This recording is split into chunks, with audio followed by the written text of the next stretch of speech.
What's going on, Weekend Hangover Nation? I'm your boy Surf, and I am back. I'm back with a trade reaction video. I'm going to call it a hangover reaction. And so let me start out by saying this. Man, is there anything better than a player-for-player trade swap? The intrigue, the plot lines for all parties involved, and it's just fun to talk about from an analytic perspective. Probably not as fun from a human perspective, uprooting one's life, trying to find a fit into a new roster so late in the offseason process. It's probably pretty scary for the players who are involved. But, hey, I'm going to have a good time talking about it.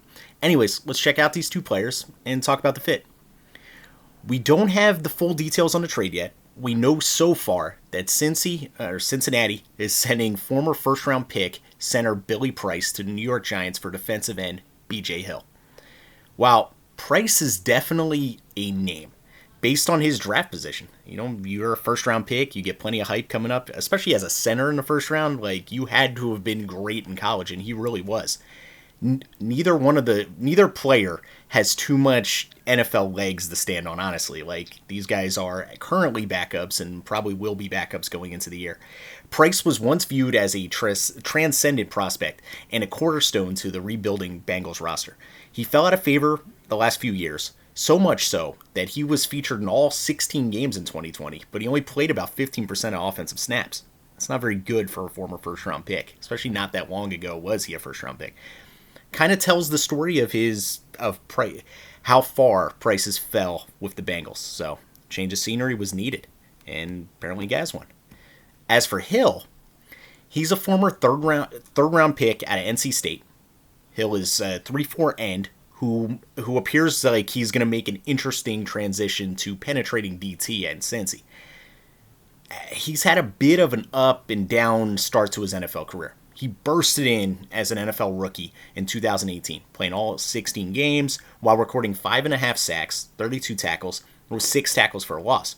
Put that with some impressive advanced stats, 14 pressures, 7 hurries.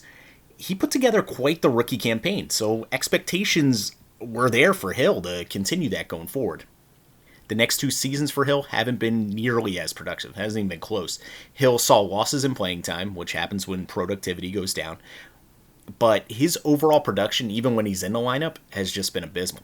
Maybe a fresh change of scenery for Hill will kickstart his career as well.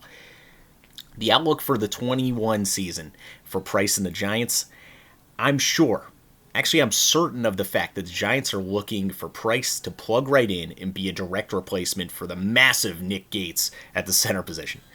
And that's the ideal thing. It was, hey, we need a center. Here he is.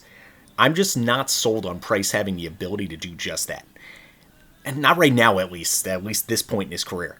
I think he's ideally the swing guard and backup center, which isn't nothing. Price's ability to play multiple positions mean the Giants can free up additional roster spots while not suffering in the offensive line depth. I mean, it's a big deal. As far as Hill, I actually find Hill to be the more attractive piece in this trade, at least as of right now. His name doesn't quite ring the same bell across the NFL, but he's at least flashed signs of brilliance, which we haven't gotten from Price. All right, so the Bengals, they run a base 4-3, which means we'll get to see if Hill can effectively move inside.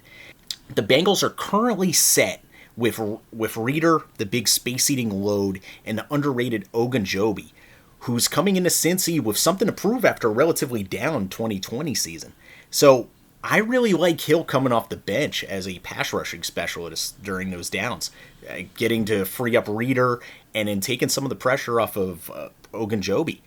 So ideally, it should be a really destructive force in Cincy for hopefully years to come, because neither one of them is very old.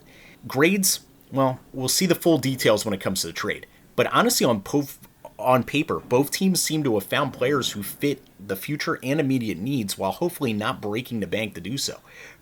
I personally prefer Hill as a football player over Price. So if you had to put a gun to my head, I'd definitely say that the Bengals won the trade, at least so far, unless they gave up a ton, which I can't imagine. I think Price probably was the more attractive piece. All right, guys, it's been another Weekend Hangover production. I'm your boy, Surf. Hit us up a like, comment, subscribe, and we'll have more content for you. Catch you guys later. Peace.